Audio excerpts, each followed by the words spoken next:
കൊഴുക്കട്ടയാണ് ഇന്നത്തെ റെസിപ്പി. അപ്പോൾ welcome to my channel love from Qatar. ആദ്യം തന്നെ നമുക്ക് ആവശ്യത്തിന് കുറച്ച് തേങ്ങ എടുത്ത് അതിനകത്തേക്ക് ചിരണ്ടിയ ശർക്കര ചേർത്ത് ഒന്ന് മിക്സ് ചെയ്തെടുക്കണം. ഇതിനകത്ത് ജീരകവും ചേർക്കാം, പക്ഷേ എനിക്ക് ജീരകത്തിൻ്റെ ടേസ്റ്റ് വലിയ ഇഷ്ടമില്ലാത്തതുകൊണ്ടാണ് ഞാനിപ്പോൾ ജീരകം ചേർക്കാത്തത്. ഇനി വേണ്ടത് അരിപ്പൊടി നല്ല തിളച്ച വെള്ളത്തിൽ കുഴച്ചെടുക്കണം. അതിന് ഞാൻ കണ്ടെത്തിയ എളുപ്പമാർഗ്ഗം എന്താണെന്ന് വെച്ചാൽ വെള്ളം തിളപ്പിച്ച് ആ തിളയ്ക്കുന്ന വെള്ളത്തിലേക്ക് ഞാൻ അരിപ്പൊടി ഇട്ട് സ്പൂൺ കൊണ്ട് നന്നായിട്ട് മിക്സ് ചെയ്തെടുക്കും. എന്നിട്ട് ചെറുതായിട്ടൊന്ന് ആറിക്കഴിയുമ്പോൾ അത് കുഴച്ചെടുക്കും. അപ്പോൾ നല്ല രീതിയിൽ നമുക്ക് കിട്ടും.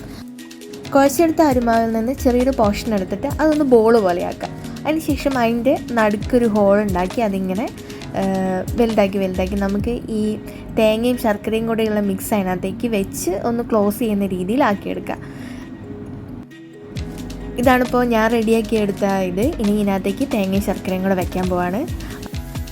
അത്ര പെർഫെക്റ്റ് ഒന്നുമല്ല, പക്ഷെ ടേസ്റ്റ് സൂപ്പറായിരിക്കും എന്ന് ഞാൻ പ്രതീക്ഷിക്കുന്നു. എന്തായാലും നോക്കാം. കുറച്ച് തേങ്ങ ഇതും കൂടെ വയ്ക്കുക. ആ ഒരു ഇതിന് പാകത്തിന് വെച്ചാൽ മതി. കാരണം കൂടുതലായി കഴിഞ്ഞിട്ടുണ്ടെങ്കിൽ കൂടുതൽ തേങ്ങ വെച്ച് കഴിഞ്ഞിട്ടുണ്ടെങ്കിൽ നമുക്കിത് റൗണ്ട് ഷേപ്പ് ആക്കാൻ പറ്റില്ല. ഇപ്പം തന്നെ കുറച്ച് തേങ്ങ വെച്ചപ്പോഴേക്കും എനിക്കത് കറക്റ്റ് റൗണ്ട് ആക്കാൻ പറ്റുന്നില്ല. ഞാനിങ്ങനെ സൈഡിലൊക്കെ ഇങ്ങനെ തേപ്പ് പണികളൊക്കെ ചെയ്ത് മെയിൻറ്റെയിൻ ചെയ്തെടുക്കുകയാണ്.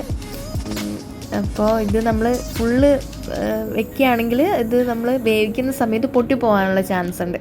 അപ്പോൾ ഞാനിങ്ങനെ ചെറിയ ചെറിയ ഓട്ടകളൊക്കെ ഇങ്ങനെ അടച്ച് വെച്ച് സെറ്റാക്കിക്കൊണ്ടിരിക്കുകയാണ്.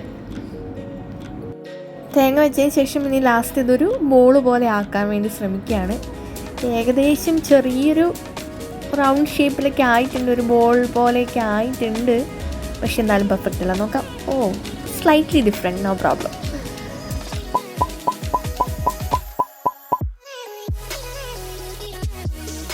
കൊഴുക്കട്ട കുക്ക് ചെയ്യുന്ന രീതി അത് ആവി കയറ്റിയാണ് വേവിക്കാറ്.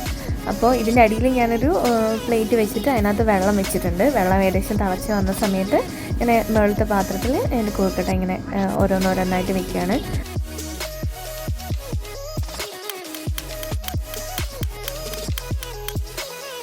കൊഴുക്കട്ട റെഡിയാണ്. കുറച്ചൊന്ന് തണുക്കാൻ വെച്ചതിന് ശേഷം നമുക്കൊന്ന് പൊടിച്ച് നോക്കാം എങ്ങനെയുണ്ട്, ഉള്ളിൽ പെർഫെക്റ്റ് ആയോ എന്ന്. ചിലതിൽ ക്രാക്സ് വന്നിട്ടുണ്ട്, പ്രശ്നമല്ല.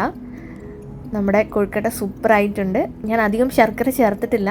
ശർക്കര കൂടുതൽ വേണ്ടവർക്ക് ചേർക്കാം. അപ്പോൾ എല്ലാവരും മസ്റ്റായിട്ട് ട്രൈ ചെയ്യുമല്ലോ. Thank you for watching. അടുത്ത വീഡിയോയുമായി കാണുന്നവരെ ബൈ ബൈ.